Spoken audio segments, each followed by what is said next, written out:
Bienvenue, bienvenue à tous pour ce moment de culte. Dieu nous attend. Il attend que notre main saisisse la sienne. Il attend que notre bouche dise ses louanges. Il attend que notre cœur se tourne vers lui. Il attend que notre intelligence s'ouvre pour accueillir sa parole. Dieu nous attend. Alors, frères et sœurs, je crois que nous pouvons nous adresser à lui et lui dire: Seigneur notre Dieu, toi qui t'es fait Père en Jésus-Christ, nous voici. Nous essayons de nous extraire de nos lieux de vie pour passer ce moment en ta présence, pour répondre à ton appel. Rends-nous présents à toi et rends-nous ouverts à ton esprit. Et puis, frères et sœurs, avant tout, nous pouvons réentendre la bonne nouvelle de l'Évangile. Qui que vous soyez, quoi que vous ayez fait, recevez la grâce et la paix de la part de Dieu notre Père et de Jésus-Christ, notre Sauveur. Amen.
Nous vous invitons à la prière avec le psaume 66.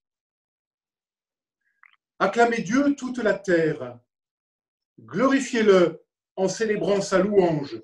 Alléluia. Acclamez le Seigneur, terre entière. Chantez à la gloire de son nom. Glorifiez-le en célébrant sa louange. Chantez à Dieu, que tes œuvres sont belles. En présence de ta force, tes ennemis s'inclinent. Toute la terre se prosterne devant toi. Elle chante pour toi, elle chante pour ton nom. Venez et voyez les hauts faits de Dieu. Ses exploits sont redoutables pour les fils des hommes. Il changea la mer en terre ferme. Ils passèrent le fleuve à pied sec. De là, cette joie qu'il nous donne. Le Seigneur règne à jamais par sa puissance. Ses yeux observent les nations. Peuple, bénissez notre Dieu. Faites résonner sa louange. Car il rend la vie à notre âme. Il garde nos pieds de la chute. Béni soit Dieu, qui n'a pas écarté ma prière. Ni détourné de moi son amour. Gloire soit au Père, au Fils et au Saint-Esprit, maintenant et toujours, et au siècle des siècles. Amen. Et nous prenons le cantique « Cherchez d'abord le royaume de Dieu ».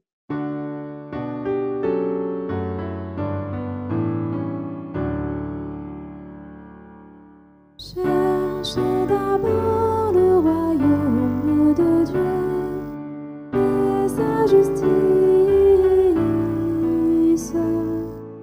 et toutes choses vous seront données en plus. Alléluia, alléluia.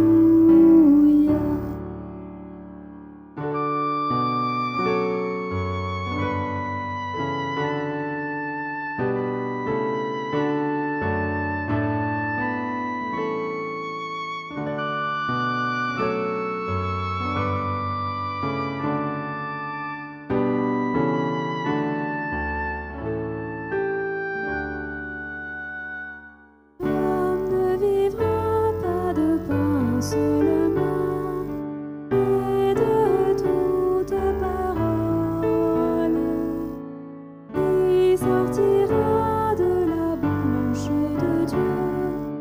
Alléluia, Alléluia.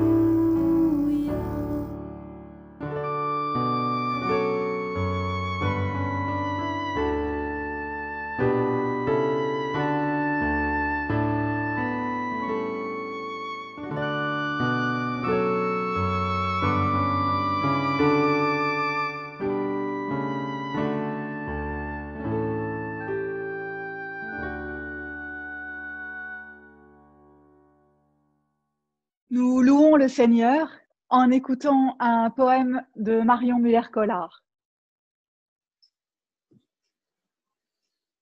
Tu as gravé nos noms dans la paume de ta main, non pas les noms que donnent nos traditions, non pas les noms qui nous enferment dans la répétition, mais un nom unique qui raconte qui nous sommes. Le nom avec lequel nous entrons dans ton royaume.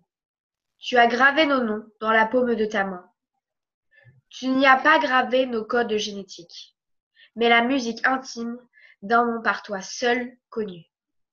Tu as envoyé ton Fils comme pour ouvrir ta main, qui déchiffre pour nous ce nom que tu nous donnes.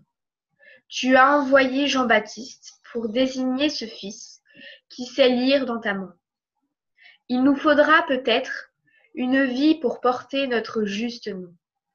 Mais ne permets pas, Seigneur, que nous entendions le tien sans qu'il nous déplace et ouvre en nous l'espace pour ta parole. Amen. Avant d'ouvrir la Bible, nous nous adressons à Dieu. Au petit matin, le soleil est juste une ligne de lumière qui dessine l'horizon. À midi, le soleil éclaire et réchauffe toutes les pièces de notre maison. Au coucher, le soleil est une boule rouge-orange qui illumine notre regard. La nuit, le soleil n'est plus là, mais il reste présent dans notre mémoire. Le soleil est toujours le même, et pourtant nous le voyons différemment selon les temps de la journée. Seigneur, ta parole est comme le soleil. Le matin, elle souligne l'horizon de notre journée. À midi, elle éclaire nos décisions et nos pensées. Le soir, sa lumière est douce pour dire la paix. Et la nuit, nous gardons la mémoire de sa clarté. Au moment où nous allons ouvrir la Bible, que ta lumière se pose sur notre lecture. Amen. Alors dans l'évangile de ce matin, l'évangile selon Jean, nous allons lire au chapitre 10, les versets 1 à 10. Et il y a deux paraboles distinctes et nous allons donc les lire l'une après l'autre. Marie-Pierre, avant de commencer, explique-nous ce qu'est une parabole. Ah ben oui, Garance, c'est une bonne idée.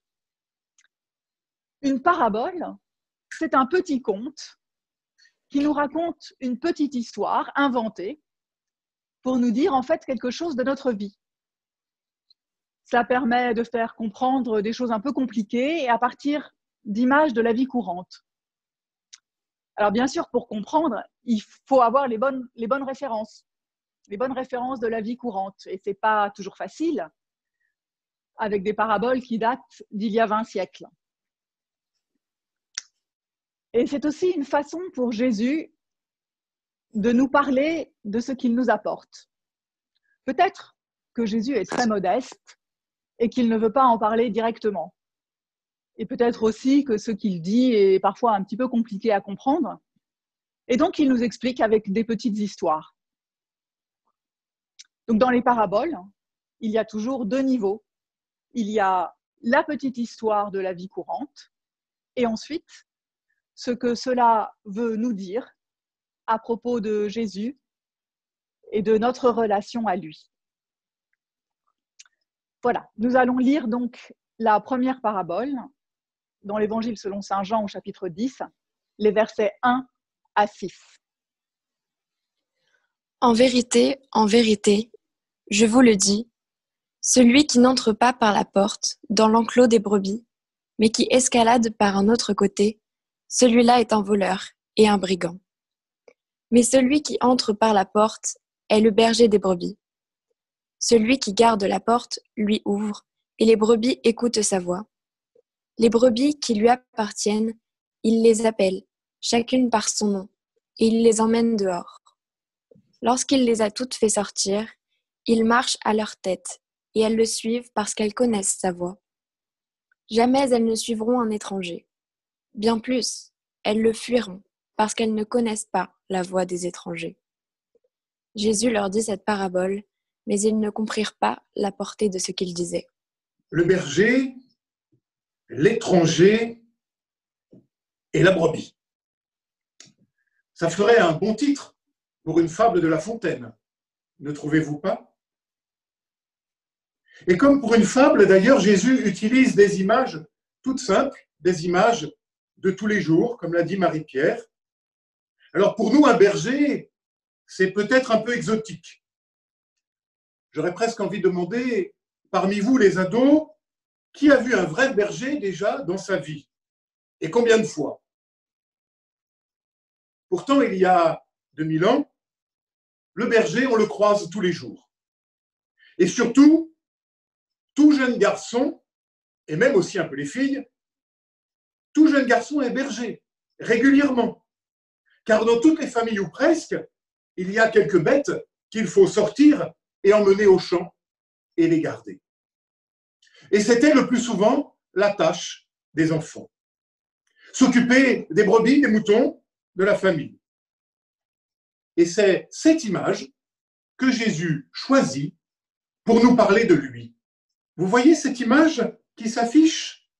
Alors c'est une fresque que l'on trouve à Rome dans une catacombe. Elle date des années 200-250. Elle est donc vieille de près de 1800 ans. C'est sûrement une des anciennes images connues de Jésus.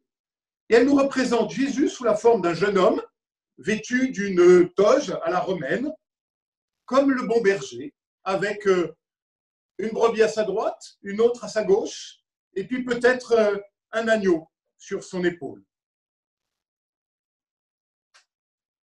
Pourquoi le texte précise-t-il le bon berger? C'est qu'il y a aussi de mauvais bergers, des gens qui s'en fichent des moutons. Souvent, dans ce cas-là, ce sont des ouvriers, pas les enfants de la famille. Et c'est le cas pour les gros troupeaux. On fait appel à des bergers professionnels et certains sont là juste pour le salaire. Et c'est cette image du bon berger, donc, que Jésus choisit pour nous parler de lui, pour nous expliquer qui il est. En fait, pas tout à fait.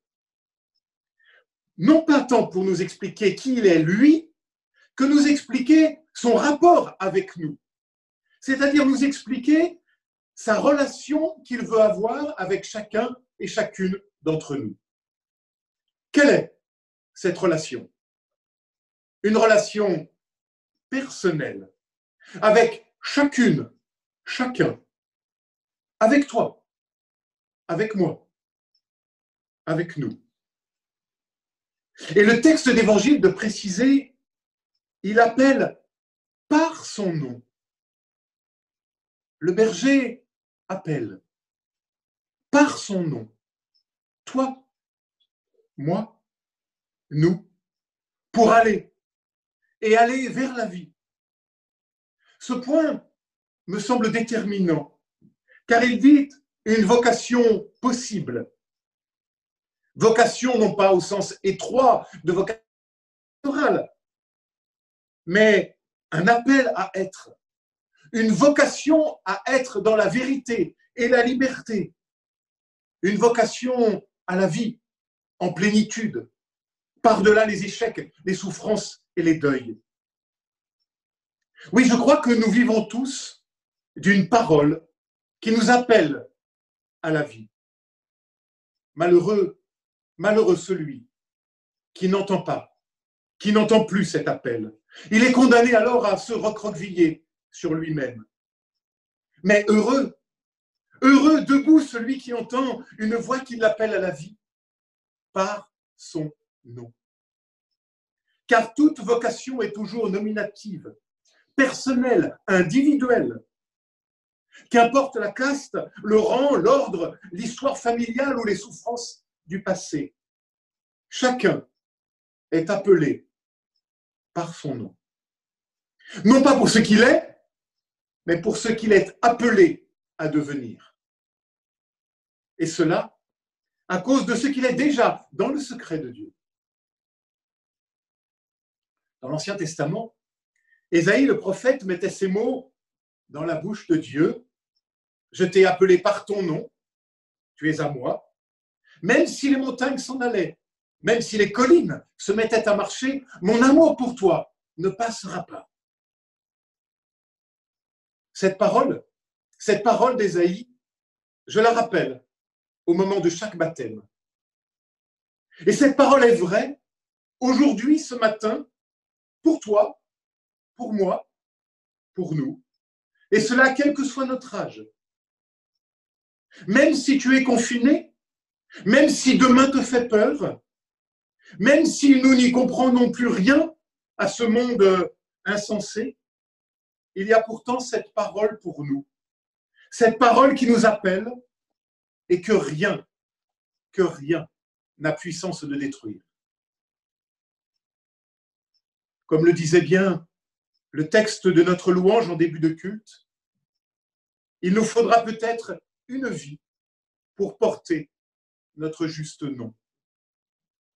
Qu'importe, c'est beau alors la vie, lorsqu'elle est quête de soi dans la certitude de l'appel de Dieu pour toi, pour moi, pour nous. Le drame de certaines périodes de nos vies, c'est justement lorsque tout appel semble tari, devenu muet. Mais le bon berger, lui, est là. Il est celui qui nous appelle sans se lasser jamais pour nous emmener vers la vie, car il est la porte de la vie. Amen. Et justement, nous allons lire la suite de notre texte, les versets 7 à 10. Jésus reprit, en vérité, je vous le dis, je suis la porte des brebis. Tous ceux qui sont venus avant moi sont des voleurs et des brigands, mais les brebis ne les ont pas écoutés. Je suis la porte. Si quelqu'un entre par moi, il sera sauvé, il ira et viendra et trouvera de quoi se nourrir. Le voleur ne se présente que pour voler, pour tuer et pour perdre. Moi, je suis venu pour que les hommes aient la vie et qu'ils l'aient en abondance. Alors voilà, on pensait que Jésus était le berger, et puis là, il nous dit qu'il est la porte. Alors qu'est-ce que cela veut dire? Le berger ou la porte? Eh bien, ce sont deux paraboles différentes, deux images différentes de Jésus. Et les deux ont quelque chose à nous dire, et finalement, peut-être que ce n'est pas si différent que cela. Le berger, c'est quelqu'un qui conduit et qui protège. Et la porte, c'est un guide qui nous montre par où il faut passer, qui nous transporte dans une autre pièce, un autre décor, un autre monde. C'est tellement différent de l'autre côté de la porte que finalement, c'est un autre nous-mêmes qui en sort. Est-ce que vous connaissez le monde de Narnia? Parce que dans le monde de Narnia, il y a cette armoire magique que traversent les 4 frères et sœurs et qui leur permet de passer vers un autre temps, un autre espace. Alors, si vous ne connaissez pas, eh bien moi, je vous encourage vivement, soit à lire les 7 tomes, soit, c'est peut-être plus rapide, à voir les, je crois, 3 films de cette saga.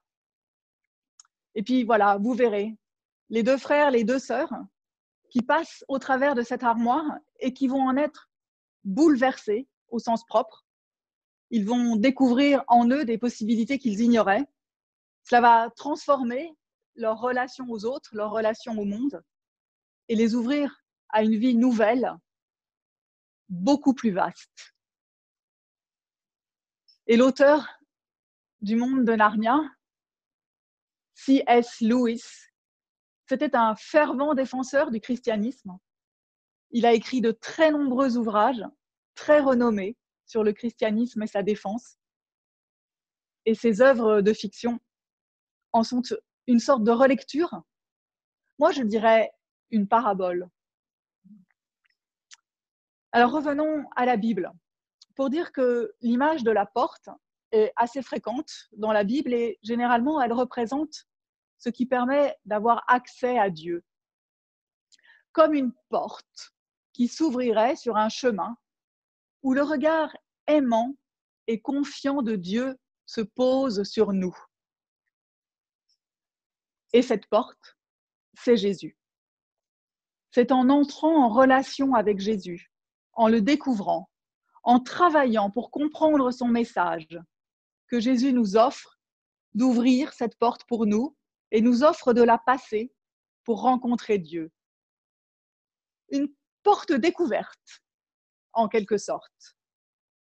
Et il est certain que cette découverte laisse des traces. Par le regard que Dieu pose sur nous, nous voilà débarrassés de bien des pesanteurs que nous transportions. Et le monde est neuf. Et cela modifie en retour et en profondeur ce que nous étions avant. Jésus est la porte. Et comme toutes les portes, il permet d'entrer et de sortir, d'aller et de venir. Je cite, « Je suis la porte. Si quelqu'un entre par moi, il sera sauvé. Il ira et viendra et trouvera de quoi se nourrir. » Avec cette porte, nous ne sommes plus enfermés. Mais dans quoi est-ce que nous pourrions être enfermés? Je laisse à chacun l'initiative de répondre à cette question. Jésus, en tout cas, nous donne la mobilité et la liberté de nos allées et venues. Il nous offre ainsi une certaine autonomie. Le reconnaître, le suivre, c'est devenir autonome. Ne plus être la proie de n'importe qui viendrait essayer de nous endoctriner, la proie de n'importe quel voleur. Les voleurs et les brigands dont Jésus parle, il dit qu'ils sont venus avant lui. Ce sont les faux prophètes, très courants à son époque, qui se sont fait passer pour des envoyés de Dieu et qui ont manipulé et trompé les personnes qui les ont suivis. Grâce à Jésus, la porte est ouverte. Le passage se fait en toute confiance, en toute liberté. On peut se rendre là où Dieu est à notre disposition et s'en nourrir. Cette image de nourriture nous dit que, contrairement au voleur qui vient pour prendre, Jésus, lui, est là pour donner. Je cite, « Je suis venu pour que les hommes aient la vie et qu'ils l'aient en abondance. » Jésus est venu pour donner quelque chose de précieux et en grande quantité. Mais le mot « abondance » ne parle pas que de quantité.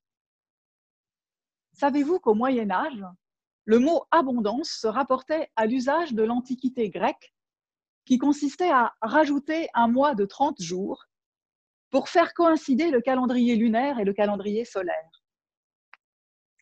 Avec abondance, on parle de quelque chose d'inutile, dont on n'a pas vraiment besoin a priori, mais qui change radicalement le compte, qui apporte l'équilibre grâce à une vie en mouvement, faite de passages et de transformations, une vie de confiance. Amen.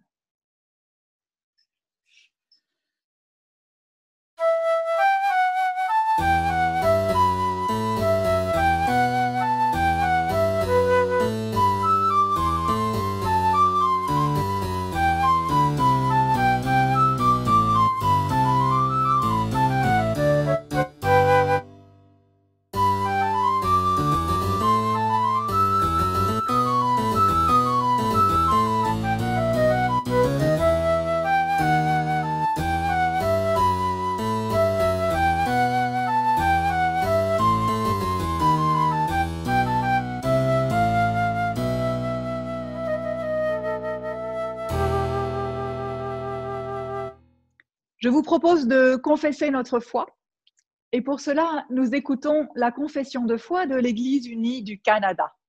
Nous ne sommes pas seuls. Nous vivons dans le monde que Dieu a créé. Nous croyons en Dieu qui a créé et qui continue à créer, qui est venu en Jésus, parole faite chair, pour réconcilier et renouveler, qui travaille en nous et parmi nous par son esprit. Nous avons confiance en lui.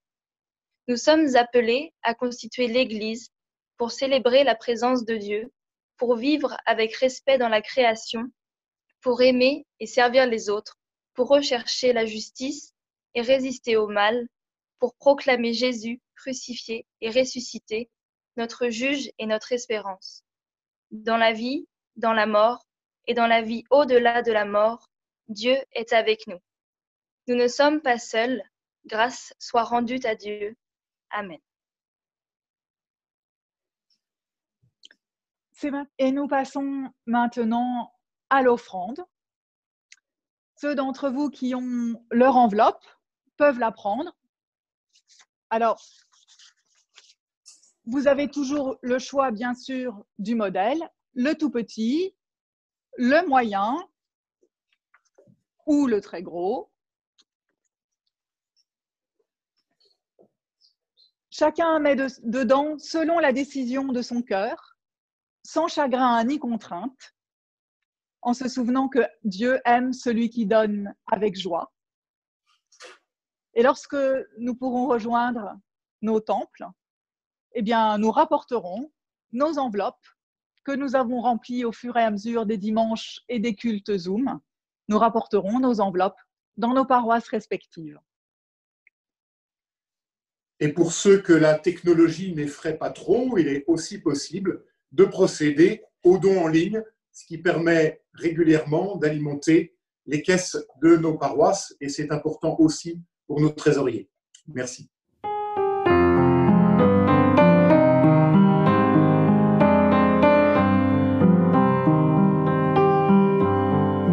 Magnifique est le Seigneur, tout mon cœur pour chanter Dieu.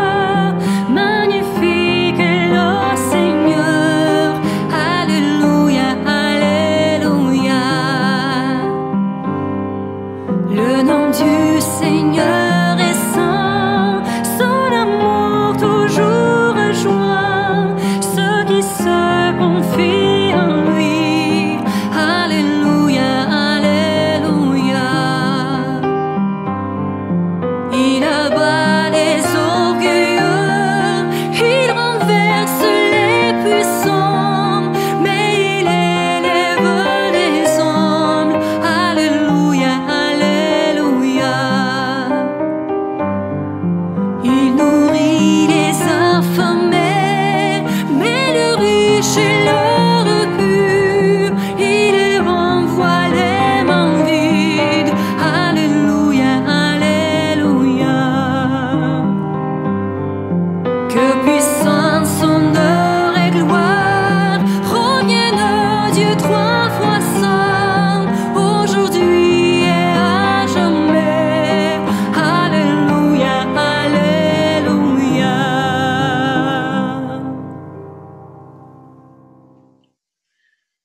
Nous nous unissons dans la prière d'intercession.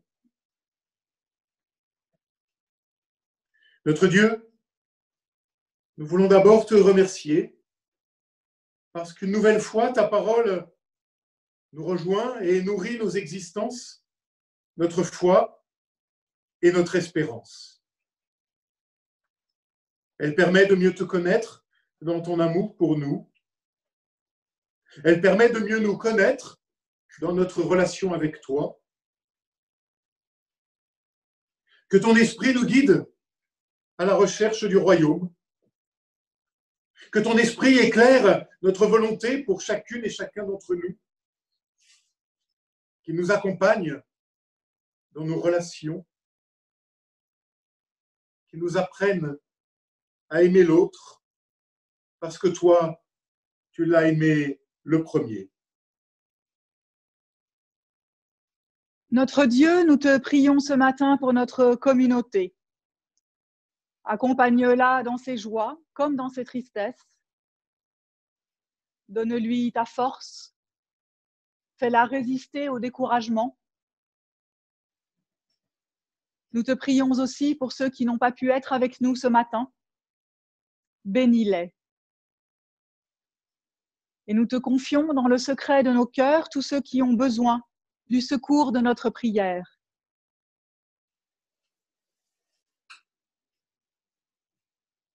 Nous te remettons notre impuissance devant les injustices du monde. Chaque fois que nous le pouvons, Seigneur, fais de nous des artisans de paix et d'amour. Et nous te disons, notre Père, qui es aux cieux, que ton nom soit sanctifié, que ton règne vienne, que ta volonté soit faite sur la terre comme au ciel. Donne-nous aujourd'hui notre pain de ce jour. Pardonne-nous nos offenses, comme nous pardonnons aussi à ceux qui nous ont offensés. Ne nous laisse pas entrer en tentation, mais délivre-nous du mal, car c'est à toi qu'appartiennent le règne, la puissance et la gloire pour les siècles des siècles. Amen. Et nous recevons maintenant la bénédiction de Dieu. Frères et sœurs, que l'amour de Dieu soit sur vous. Que l'amour de Dieu vous emplisse, vous traverse et rejaillisse sur vous et sur le monde. Dieu vous bénit et vous garde, vous et tous ceux que vous aimez. Amen. Amen. Et nous pouvons maintenant chanter le dernier cantique, que la grâce de Dieu soit sur toi.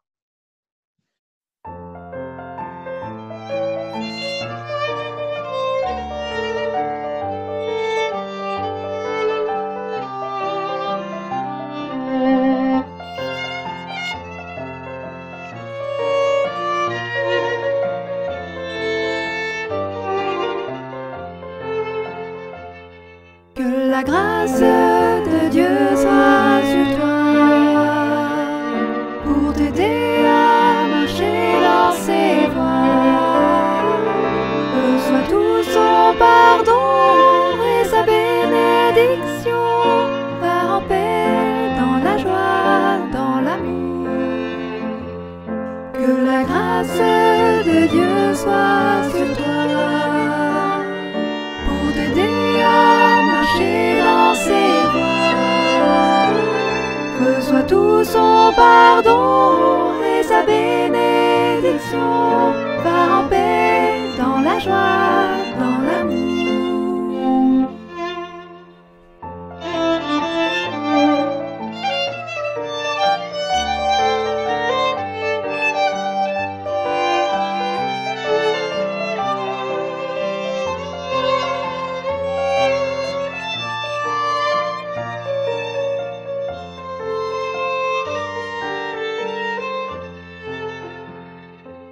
Voilà, bon dimanche à tous.